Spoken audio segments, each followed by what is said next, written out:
Thank you very much for joining me on this video.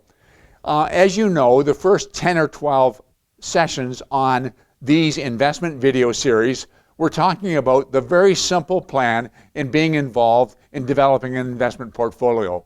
And when I did that, it was primarily residential, single-family, duplex, triplexes, semi-detached. We looked at condos, and we ended up by taking a look at commercial. And as you develop your portfolio, you'll probably want to be involved in commercial as well to a certain extent.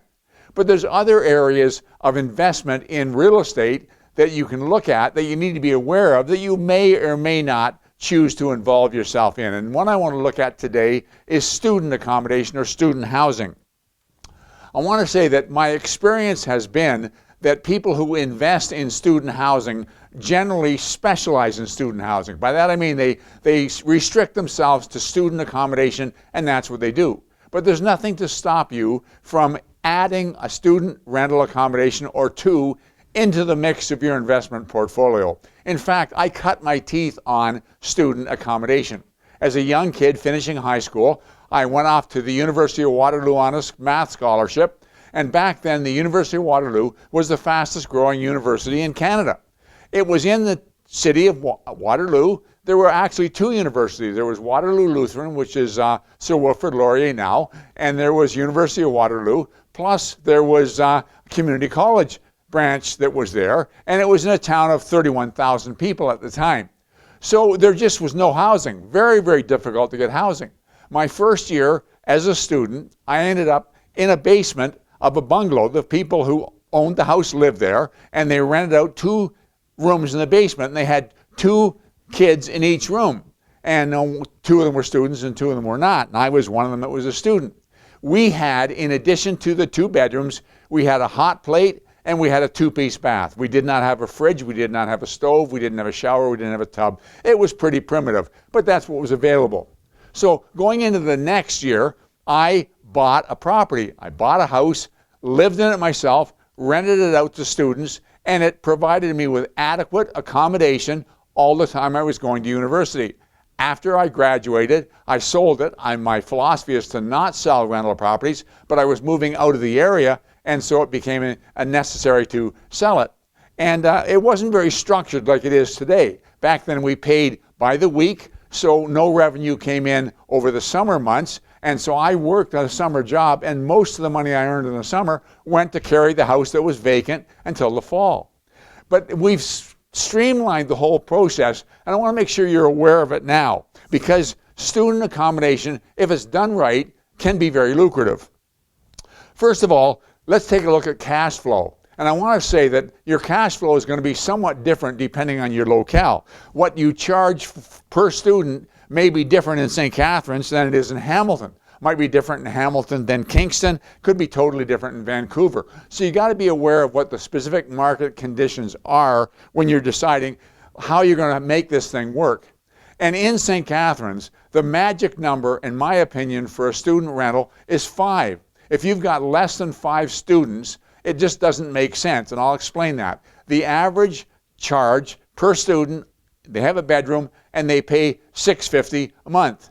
So if you have 4 students in a house, you're going to get $2,600 a month.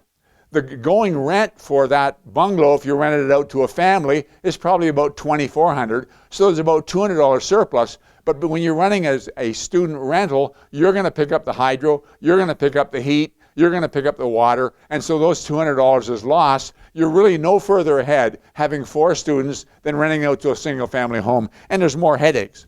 But if you get it up to 6 students as an example, then all of a sudden you've got $3,900 a month coming in, your expenses don't go up at all, and now you've got, compared to renting it out at $2,400, you've got $1,500 surplus. You got to cover the heat and hydro and some of these common expenses, but you're still quite a bit better off with the student accommodation once you get to that number. So you've got to be careful and take a good hard look at what the cash flow, whether it will work or whether it will not work. Now, where do you buy? What are you going to look for? If you're going to get involved in student accommodation, what are you going to look for? First of all, if you can, you want it close to the university or community college that's going to be your target. And so that's why the Glen Ridge area in St. Catharines is so popular for student rentals, all the way to around the Penn Center and so on, because it's close, relatively close to Brock University. Also, if you can, get it on a real good bus route. You can be all the way downtown, close to the main bus terminal. Pick an area where it's easy commuting back and forth by bus. These students often do not have a car. And if you're not close to the university, but you're on a good bus route, that'll work as well. The third thing is if it's close to amenities. If you're, for example, downtown where the kind of the action is, all the bars and student hangouts and so on, right downtown. So if you're providing accommodation downtown, that's where the action is. It's also not bad for a bus route. And so that becomes a very viable solution for rental accommodation as well. As I say, you're going to want 5 or 6 bedrooms. It's customary that each student has a bedroom. Back when I was doing it as a kid years ago, there'd be 2 in a room. That's not the norm these days. So you might buy a bungalow with 3 bedrooms on the main floor and a couple of bedrooms in the basement. Let me caution you, make sure the bedrooms are bedrooms. I've seen situations where landlords are renting out rooms and there's no window in the basement. That's illegal under the fire code, and it's dangerous. You have to imagine that you wake up in the middle of the night, you smell smoke, you open your door, and there's a wall of flame in front of you. If you don't have an egress window that you can crawl out of, you're trapped in there. And so it's very, very important that you have a window that you can crawl out of in every single bedroom. Make sure you do that. And then the other thing I would watch for is parking. Now, I'm not concerned about whether the parking is side by side where each student can get out easily on their own. You can have them park behind one another. They're all in the same house. And you can say, hey, Fred, would you move your car? I need to get out. That's not a problem. But you don't want to have it relying on street parking and so on. You don't want to create some kind of a nuisance that the neighbors are going to complain about. Let's talk about leases for a minute. This is really important. You want to put them on a 1-year lease. Now, student accommodation, the student year runs from September to April. And so May, June, July, and August are typically dead months. I would suggest that you run the lease starting in May rather than in September. Just a practical thing. Students are used to that. They've secured their accommodation in May. They know they're good for a year. They're on a 1-year lease. And so they don't mind paying May, June, July, August because they're secured for their accommodation moving into the school year.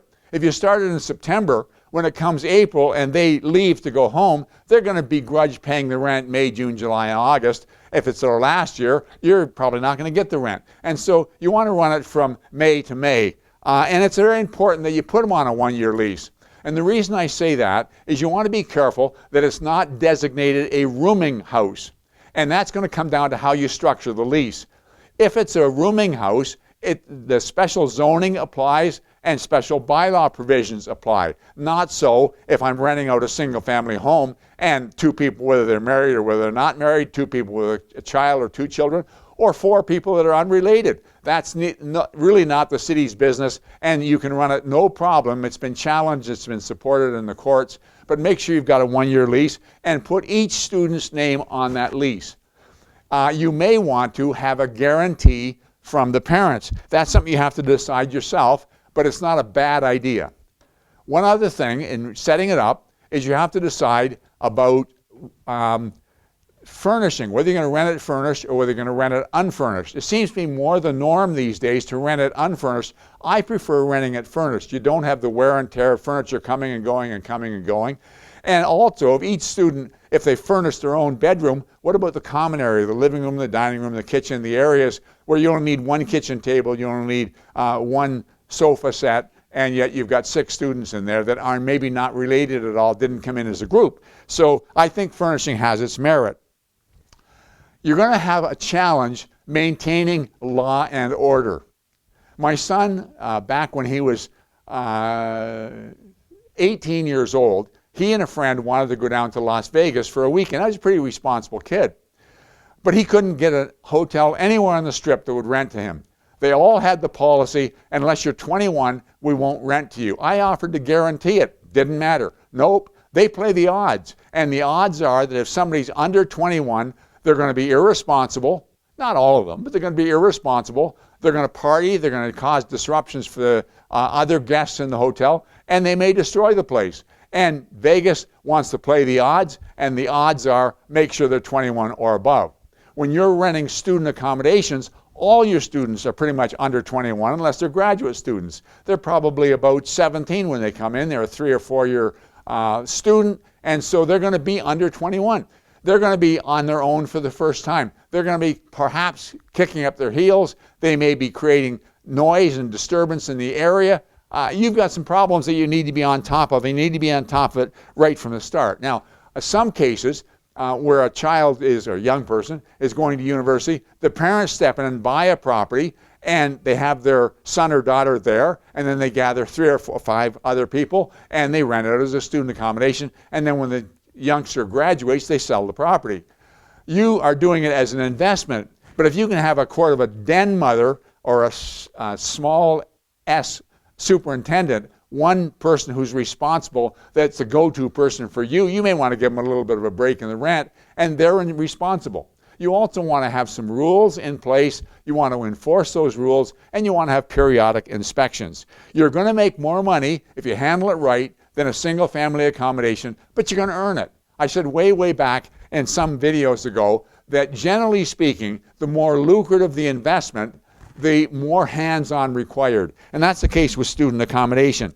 And so I would also suggest maybe that you avoid first-year students. A lot of universities, the first year they encourage students to stay in residence, and then after that, go out on their own. And that's not a bad idea. You get a student who's second year, and they're going to be 2, 3, 4 years. You're going to get them for 2 or 3 years, and so you don't have a lot of turnover, but they're not the first year away from home testing the waters, if you like.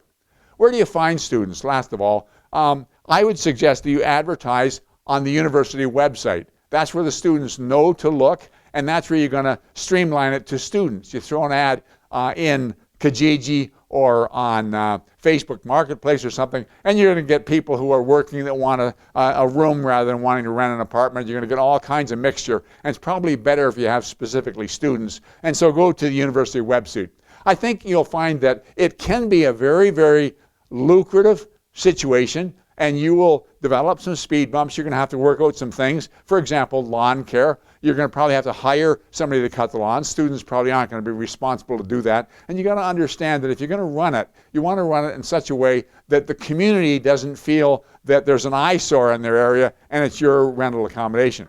If you do it and you learn how to do it well and you become an expert at it, you're probably going to want to get a second one, a third one, and a fourth one. And that's why you tend to specialize in that rather than having it in the mix. But you can do it either way. It's a viable option, and I just wanted to make you aware of it. I want to thank you for investing the time to watch this video, and we'll talk to you again next week.